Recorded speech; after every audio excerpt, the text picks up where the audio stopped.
Muy bienvenidos todos ustedes a compartir nuevamente la palabra del Señor.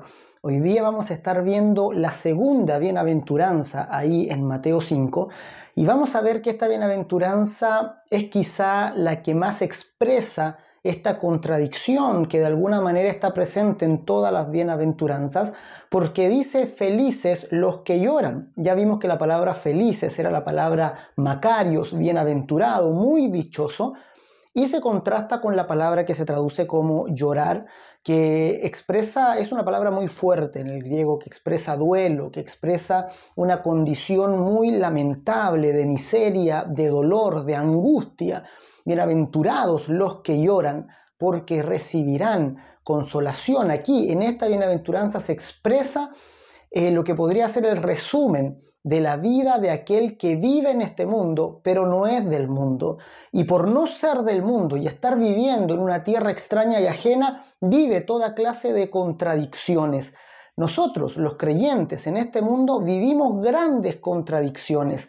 Vivimos unas contradicciones que nos hacen seguir los pasos de Cristo, que vamos a ver que en Cristo Dios, en Cristo se expresa la mayor de todas las contradicciones. Vemos a Dios llorando y hoy día veremos que esta bienaventuranza nace de la propia característica de Jesús, de la propia naturaleza de Jesús, quien es uno que llora. La Biblia nos muestra a un Dios que sufre, nos muestra a un Dios que llora. Vamos al versículo de hoy, leámoslo todo junto con voz bien alta, vamos a poner ahí el pasaje para que lo leamos y luego vamos analizando la profundidad de este pasaje. ¿Qué significa esto que aquí Jesús expresa, bienaventurados los que lloran? Y el pasaje es muy corto y dice así: bienaventurados los que lloran, porque ellos recibirán consolación. Con respecto a este llanto de los creyentes, con respecto a esta contradicción que se ve en la vida de los creyentes, Martín Lutero dijo lo siguiente: dice, pues, lo que para nosotros es el bien yace oculto y a tanta profundidad que viene a quedar justamente debajo de lo que es contrario al bien. Así nuestra vida está escondida bajo la muerte, el amor hacia nosotros bajo el odio hacia nosotros, la gloria bajo la ignominia, la salvación bajo la perdición, el reino bajo el destierro, el cielo bajo el infierno, la sabiduría bajo la insensatez, la justicia bajo el pecado y el vigor bajo la debilidad. Martín Lutero expresa esto en su comentario a la epístola a los Romanos, queriendo decir que la vida del creyente es una contradicción en sí misma, porque encontramos valiosas, bellas y gloriosas las cosas que el mundo desprecia, de la misma forma que Jesús dijo que la piedra angular, lo más importante en toda la creación va a ser una cosa que los hombres van a despreciar, y todo el anhelo, todo lo que los hombres en este mundo encuentran bello y deseable va a ser lo que Dios considera como basura. Esa contradicción la vive el creyente día tras día, y cuando más profundizas en la Escritura te das cuenta que el Evangelio es realmente un gran tesoro, pero escondido. Es un tesoro que no todos descubren. Es un tesoro escondido en un campo, que aquel que descubre es capaz de vender todo lo que tiene por tal de hallar, de encontrar y de atesorar aquello que es bello ante sus ojos. El apóstol Pablo dice algo muy parecido en 2 Corintios 6 del 8 al 10. Vamos a leer ese verso para que comencemos contrastando y dándonos cuenta de esta contradicción que vive el creyente. Vamos a leer 2 Corintios 6 del 8 al 10 y fíjate cómo el apóstol Pablo mira nuestra propia vida como una contradicción a la vida normal en este mundo. Dice así Pablo, 2 Corintios 6 del 8 al 10: por honra y por deshonra, por mala fama y por buena fama, como engañadores pero veraces, como desconocidos pero bien conocidos, como moribundos, mas he aquí vivimos, como castigados mas no muertos, como entristecidos mas siempre gozosos, como pobres mas enriqueciendo a muchos, como no teniendo nada mas poseyéndolo todo. Así es como Pablo ilustra nuestra vida de contradicción en este mundo.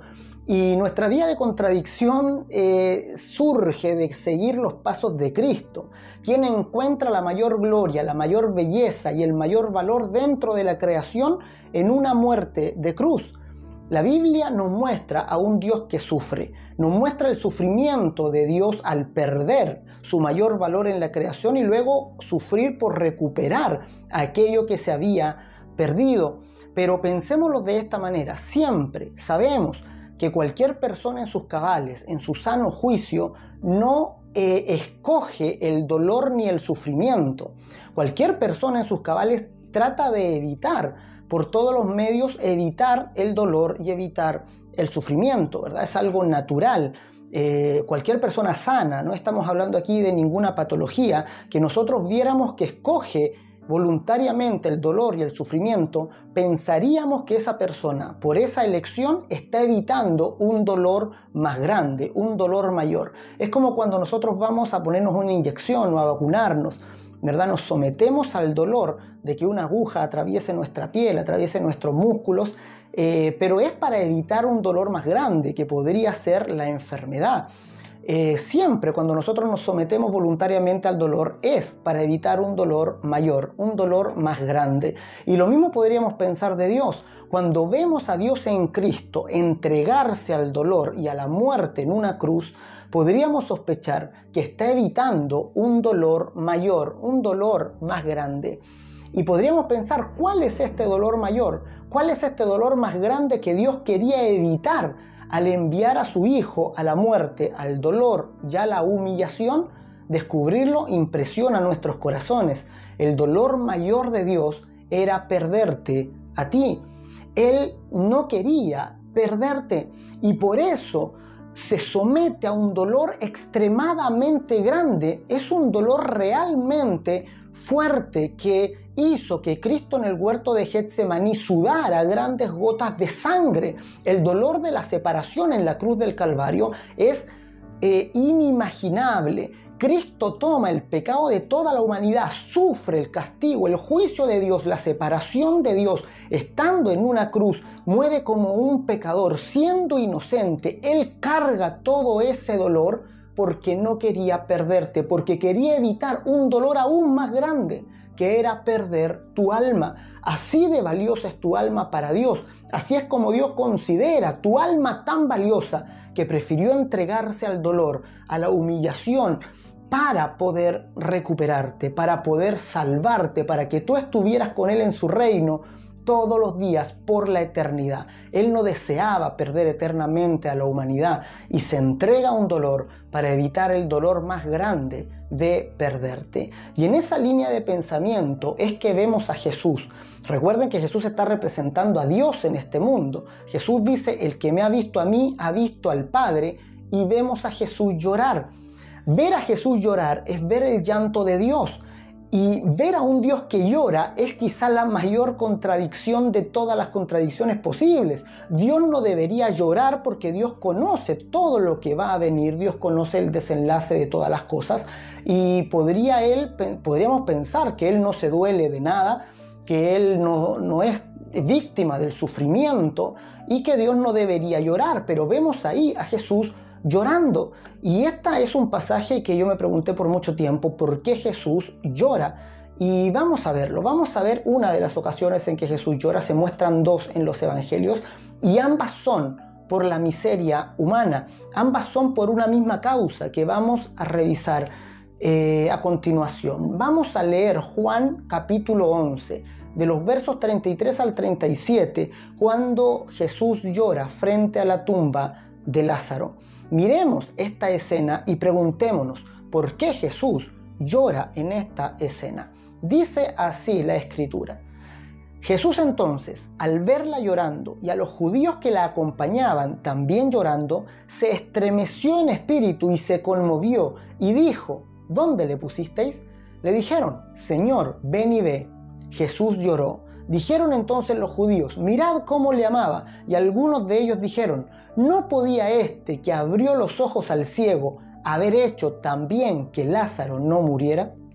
Prestemos atención a esa pregunta que con justicia hacen los judíos ¿No podía este, que hizo tantos milagros, haber hecho que Lázaro no muriera?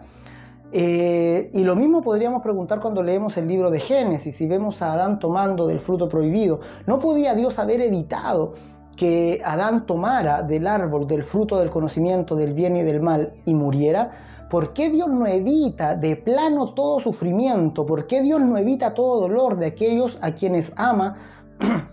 Y no solo promete acompañarnos en el proceso del dolor.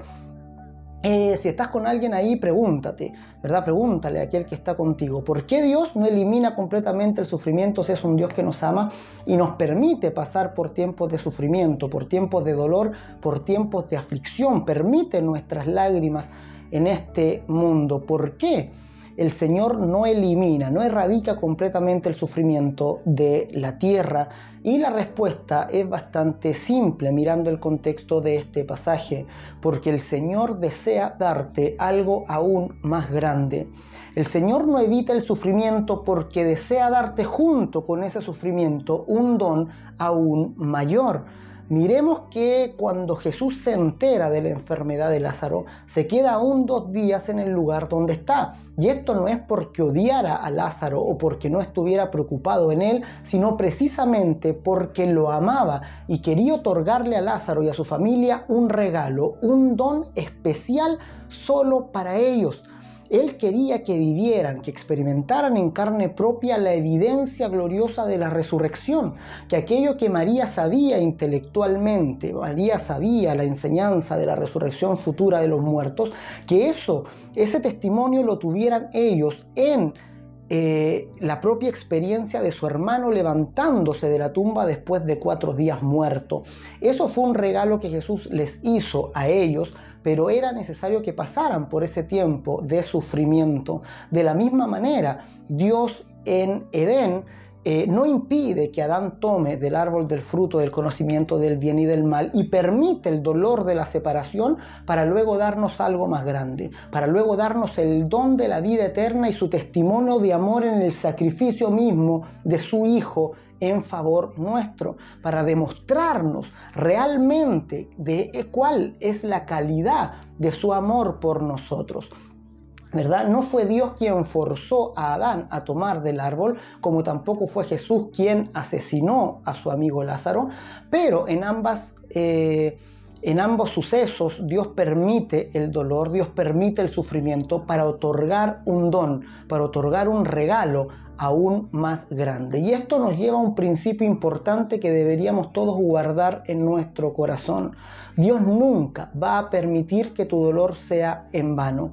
Este es el principio que extraemos de todo esto, que Dios solo va a permitir tu dolor cuando ese dolor traiga acompañado un don aún más grande. Cuando el Señor permite un dolor y un sufrimiento temporal es porque desea darte algo eterno, desea darte algo que supera por mucho ese dolor. Lo mismo dice el apóstol Pablo: esta leve tribulación momentánea produce en nosotros cada vez más excelente peso de gloria. Es decir, el sufrimiento momentáneo produce en nosotros cosas eternas.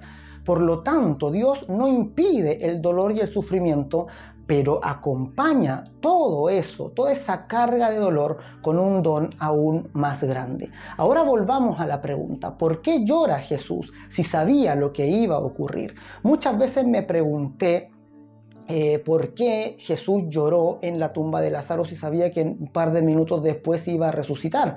Si Jesús sabía lo que iba a pasar, porque se lo comenta a sus discípulos antes del viaje, ¿por qué entonces Jesús llora? Y la palabra clave para responder a esta pregunta es identificación. Es porque Jesús se identifica profundamente con nosotros. Jesús se identifica con nuestro dolor, porque Jesús no está aquí jugando, Jesús no está fingiendo un llanto, no está aparentando un dolor que no tenía. Jesús en verdad, cuando ve a la gente llorar, se conmueve profundamente y llora. Y en primer lugar, Jesús se identifica con nuestra temporalidad. Es decir, Jesús vino a habitar entre nosotros. Eso significa que venía a sufrir nuestros dolores, que venía a sufrir nuestras desgracias y venía a compartir nuestras tentaciones. Jesús venía a habitar entre nosotros con todo el precio que eso significaba, para identificarse completamente con nuestra temporalidad. Muchas veces llorarás en esta vida. En ocasiones creerás que las circunstancias te superan absolutamente, pensarás que no puedes más, que es demasiada la carga que traes en tus hombros. Muchas veces el llanto será la respuesta a la frustración, a la injusticia o a la incertidumbre, y por eso es que nunca debes avergonzarte de tus lágrimas, porque Dios el Todopoderoso, aquel que desplegó los cielos, aquel que creó la tierra, también derramó lágrimas, también Él lloró y Él comprende tu dolor como no te imaginas. Y Él te acompaña en ese dolor, te defiende, te restaura y hasta transforma ese dolor en bendición para ti y para quienes te rodean. Ese es el gran misterio del sufrimiento en Cristo. Es muy difícil sufrir fuera de Cristo, donde el dolor no tiene ningún sentido, donde el dolor perdió totalmente el significado. Pero sufrir en Cristo significa compartir la misma esencia, la misma identidad con Cristo y también adquirir de Él sus más preciosos dones. Él es, ¿verdad?, el que comparte contigo y el que se identifica con nuestra temporalidad. Y en segundo lugar, Él se identifica con nuestra eternidad. La resurrección de Lázaro es una señal, significa algo. Que sea una señal significa que la resurrección de Lázaro tiene un significado más profundo, espiritual, está apuntando a una realidad espiritual superior. Y la resurrección de Lázaro representa, en un sentido, la resurrección de todas las personas. Representa la realidad de la resurrección de todas las personas. Y la resurrección es un evento absolutamente determinante, porque todos resucitarán. Justos e injustos, creyentes e incrédulos, todos resucitarán, pero unos para vida eterna y otros para perdición perpetua. Depende de qué hicieron con el Evangelio, de cómo recepcionaron o si rechazaron el regalo del Evangelio. Unos resucitarán para vida eterna, pero otros no alcanzarán la vida y permanecerán en muerte. Es por eso que Jesús llora frente a la tumba de Lázaro, porque estaba representada en la muerte de Lázaro. Lázaro en la tumba representaba la miseria espiritual del ser humano, el ser humano en la condición de muerte, una muerte de la cual muchos no se levantarán jamás, aunque Cristo haya muerto por ellos. Y por eso Jesús se desgarra por dentro, por eso Jesús sufre, por eso Jesús llora, mostrándonos el dolor máximo de Dios, mostrándonos ese dolor aún mayor por el que fue capaz de sufrir la cruz del Calvario, por la que fue capaz de encarnarse y sufrir para no perder el alma del hombre. Él luchó por alcanzarte, Él luchó por salvarte. Así que arranca de la muerte confiando en Cristo, arranca, huye de los lazos de la muerte, confiando plenamente en Cristo Jesús, para que así el deseo de Dios sea cumplido en tu vida. No permitas que la cruz del Calvario sea en vano para ti. No permitas que ese gran amor que Dios te tuvo al entregarse por ti sea totalmente en vano y tú termines rechazando el Evangelio glorioso de la salvación. Vamos a leer un pasaje, Hebreos capítulo 4, del 4 al 16, donde se nos muestra a Jesús como un gran sumo sacerdote que se identifica totalmente con nosotros. Lo vamos a poner ahí, Hebreos 4 del 14 al 16, leámoslo todos juntos. Y dice: por tanto, teniendo un gran sumo sacerdote que traspasó los cielos, Jesús, el Hijo de Dios, retengamos nuestra profesión, porque no tenemos un sumo sacerdote que no pueda compadecerse de nuestras debilidades, sino uno que fue tentado en todo según nuestra semejanza, pero sin pecado. Acerquémonos pues confiadamente al trono de la gracia para alcanzar misericordia y hallar gracia para el oportuno socorro. En resumen, Jesús llora porque se identifica con nosotros, tanto en nuestra vida física, temporal, como en nuestra vida eterna, tanto en nuestra condición temporal de apartados de Dios, digamos, que por la cual sufrimos toda clase de desgracias en este mundo, como con nuestra eternidad final. Jesús se identifica plenamente con el ser humano, se hace un ser humano para que el ser humano pueda comprender profundamente su corazón y fundirse en un solo ser con Él, llegando a ser uno con Cristo. Esa es la magnífica realidad de la encarnación, que Jesús viene para identificarse con nosotros, compadecerse de nosotros. Él puede efectivamente acompañarnos en nuestro sufrimiento y comprender el dolor más profundo de nuestro corazón. Así que ya el sufrimiento no tendrá el mismo significado para ti. Nunca, estando en Cristo, el sufrimiento y el dolor serán vacíos, serán en vano. Siempre tendrán un significado muy profundo que Cristo, ¿verdad?, a su tiempo te dará, y serás totalmente satisfecho y estarás totalmente satisfecho o satisfecha en Él. Así que Jesús carga con ambos niveles de realidad para redimir tanto nuestra vida temporal en este mundo como para redimir nuestra eternidad, para que seamos verdaderamente bienaventurados, para que seamos realmente macarios. Y dice la Escritura, bienaventurados los que lloran, ¿verdad? Ya hemos visto por qué son bienaventurados los que lloran. Bienaventurados los que lloran porque recibirán consolación. El consuelo Dios lo da en forma de promesa. Vamos a ver que el consuelo tiene dos componentes. Tiene un componente de promesa y tiene un componente de espíritu. Palabra y espíritu son una misma realidad que vienen a nuestro corazón. La palabra es el espíritu vivificante que viene a nuestro corazón y nos hace vivir. Y la palabra de Dios viene a nosotros en forma de promesa, y por eso es que es necesaria la fe. La fe vuelve real la promesa de Dios. La fe vuelve palpable, experimentable la promesa de Dios, que si no fuera por la fe quedaría solo en la teoría. La fe puede canjear la promesa de Dios y puede hacerla aplicable. Por ejemplo, un cheque es una promesa, ¿verdad? Yo sé que tú conoces los cheques, y el cheque no es dinero en sí. El cheque es una promesa de dinero. Es una promesa de un recurso que tú podrías tener. Por ejemplo, te pregunto, ¿te alegrarías tú si alguien te entregara un cheque por $1.000.000? ¿Te alegrarías o no? ¿Verdad? Si estás con alguien ahí, pregúntale también para que compartan la pregunta. ¿Te alegrarías si alguien te entregara un cheque así? La respuesta sería que depende. Y depende de quién lo firme. O sea, depende de quién sea el cheque, de quién sea la firma que está puesta en el cheque. Depende de quién haga la promesa. Porque es muy distinto si ese cheque te lo entrega, por ejemplo, una firma reconocida de abogados muy seria que está traspasando una herencia que recibiste, ¿verdad? Entonces ese cheque tú pones tu fe que es real y que cuando vayas a cobrarlo efectivamente te darán lo que el cheque dice. Es muy distinto a que si tu hermano pequeño que recién recibió un talonario de cheque y está jugando con la chequera, ¿verdad?, te hace un cheque de $1.000.000 y te lo entrega. Mira, tú sabes que eso no es real, que eso no tiene fondo. No confías en quien te dio ese cheque que realmente tenga los fondos. Entonces pierde totalmente el sentido. De la misma manera, las promesas dependen de quien las haga.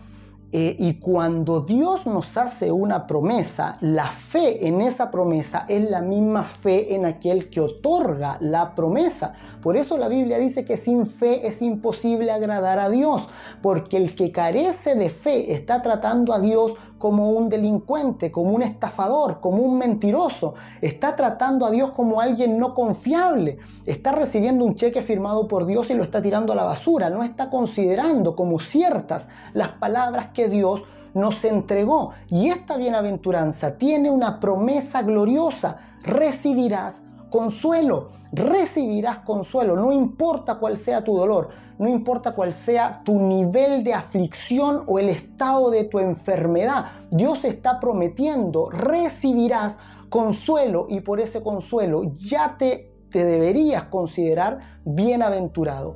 Ya eres bienaventurada por ese consuelo que recibes en forma de promesa, pero que también recibes en forma de espíritu. Porque consuelo es la misma presencia de Dios en nosotros por su espíritu. La palabra que se traduce ahí por consolación, cuando dice recibirán consolación, es la misma palabra que Jesús usa para referirse al Espíritu Santo, paracletos. Recibirán paracletos, y por eso se traduce, cuando se habla del Espíritu Santo, como el Consolador. Recibirás consuelo significa que recibirás a Dios mismo por el Espíritu Santo. Es el Espíritu Santo quien viene a ponerse de nuestro lado, quien viene a defender a Cristo en nuestro corazón y quien vence finalmente todas nuestras batallas. Es la misma palabra que Jesús usa para describir al Espíritu Santo. Cuando la Escritura dice recibirás consuelo, esa es una promesa maravillosa, que el Espíritu Santo estará ahí en tu vida, que Cristo estará. Cuando Jesús habla del Espíritu Santo dice vendré a vosotros y estaré con ustedes todos los días hasta el fin del mundo. Cristo estará contigo en cada aflicción, en cada dolor, en cada llanto que tú sufras en este mundo. Él estará contigo, dentro de ti, por su Espíritu Santo prometido. Y cuando ese Espíritu viene, nuestro consuelo es absolutamente glorioso, magnífico, ¿verdad? Ese llanto tiene un sentido. Ese llanto me otorga un cada vez mayor y precioso peso de gloria. Entonces, resumiendo, en este mundo vivimos contradicciones. Vivimos una contradicción porque somos de este mundo, porque estamos en el mundo, pero no somos de este mundo. Porque somos extranjeros y peregrinos en la tierra, vivimos toda clase de contradicciones. Experimentamos el dolor y la angustia en este mundo. Pero Cristo se identifica totalmente con nosotros porque es uno que llora. Cristo es uno que derrama lágrimas, que se duele, que sufre juntamente con nosotros y que prefirió el sufrimiento, ¿verdad? Que es el dolor menor, por evitarse el mayor dolor de perder nuestra alma. Así Él nos muestra su amor de forma gloriosa. Él se identifica con nuestra temporalidad, con nuestra eternidad, y Él nos consuela por medio de sus promesas, por el Espíritu Santo que opera dentro de nosotros. Te invito a orar. Te invito a que podamos orar y que podamos decir: Señor, que esta palabra sea grabada profundamente en mi espíritu, que esta palabra me acompañe en todo mi peregrinaje por este mundo, que cada vez que experimente el dolor, la frustración, la humillación, que cada vez que sea enfrentado a la incertidumbre, que cada vez que las lágrimas quieran aparecer por ese dolor, yo pueda entender que seguimos los pasos del Maestro, podamos entender que Jesús se ha identificado con nosotros a tal punto que nos comprende plenamente y que permite que ese dolor sea la catapulta a un don mayor, a un regalo mayor y eterno de gracia, que vamos a poder conocer a Cristo en dimensiones antes inimaginadas, producto de aquello que estamos sufriendo. El dolor no es en vano en tu vida, porque estás en Cristo el Señor y su Espíritu habita en ti. Vamos a orar al Señor esta mañana, dando gracias por ese don precioso que Él nos ha dado del Espíritu Santo. Vamos a orar. Padre, te damos gracias, te bendecimos, Señor, y pedimos, Padre, que tú traigas ese consuelo prometido a los corazones de todos aquellos que están viviendo la aflicción. Padre, a nuestro alrededor continuamente habrá dolor, habrá confusión. A nuestro alrededor, Señor, siempre estará el dolor continuamente. A la vuelta de la esquina, Señor, nos esperan las aflicciones. Sin embargo, tú estás con nosotros. Tú, Señor, no te has desentendido de nosotros. Antes bien has venido, te has identificado con nuestras miserias y nos acompañas en todos los procesos, permitiéndonos, dándonos a conocer, Señor, tu gloria maravillosa y haciendo que el dolor cobre un sentido nuevo, glorioso, maravilloso para nosotros, permitiéndonos conocerte, permitiéndonos caminar junto a ti, permitiéndonos identificarnos contigo. Oh Señor, te agradecemos por cada proceso de dolor que hemos vivido. Te agradecemos porque en todos ellos tú estabas presente para acompañarnos, para bendecirnos, para hacer que te conozcamos cada vez más. Oh Señor, es la aventura de conocerte, es la vida eterna, conocerte a ti, Señor, el único Dios verdadero, y a Jesucristo, a quien enviaste. Padre, bendiga a cada uno de mis hermanos, a los que están sufriendo, Señor, a los que están pasando por el dolor, reciban el consuelo, reciban la consolación, reciban tus promesas en sus almas, reciban al Espíritu Santo prometido. Padre, y transforma toda desgracia, toda confusión, transforma todo dolor, toda humillación, Señor, ahora en un mayor peso de gloria. Bendiga a mis hermanos, guárdalos, llénalos de toda gracia, en el nombre de Jesús. Amén y amén. El Señor te bendiga.